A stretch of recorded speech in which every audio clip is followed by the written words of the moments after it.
Earlier this afternoon, Sherry Jones spoke with Robert Sheehan, the CEO of the Community Mental Health Association of Michigan. He's at a mental health conference in Washington, D.C., and she spoke with him via Zoom. Let's listen in.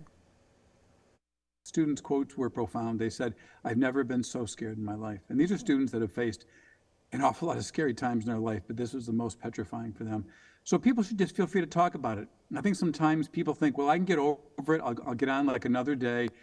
That's the wrong approach, because it leaves a scar, emotional scar, a cognitive scar in that person. And he or she shouldn't let it stay there. They really should just talk about it. If they don't, they'll find themselves talking about it for years to come, or not talking about it and having that kind of trauma, that kind of panic impact their decisions for the rest of their lives. And so I urge people to talk among friends, among families, if they are students, fellow students, if they're workers, among fellow workers. Even those of us far away from East Lansing who feel impacted by it because we heard about it should just talk about it openly and with all the gravity it deserves. I think sometimes people shy away from that group talking. What it does, though, it brings the tribe of us together.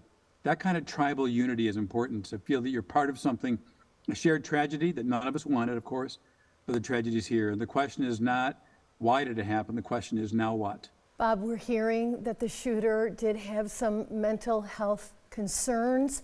We're hearing this far too often related to these types of mass shootings. What does this say about our country, the people in it, and where our attention needs to focus, in your professional opinion? The stigma about mental health is so deep that people with needs who are either feeling violent or feeling lonely or ostracized can't speak about it. Often those people live lives of loneliness and desperation because they're afraid to admit or have others know that they're struggling with mental health needs.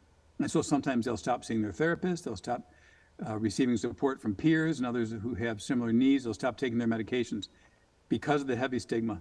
And we have to throw stigma away. Any final thoughts for the greater Mid-Michigan community, Bob? I tell people, in times of stress, in times of danger, there are two responses people have. One is to push people away, one is to pull them close. This is the time to pull them close.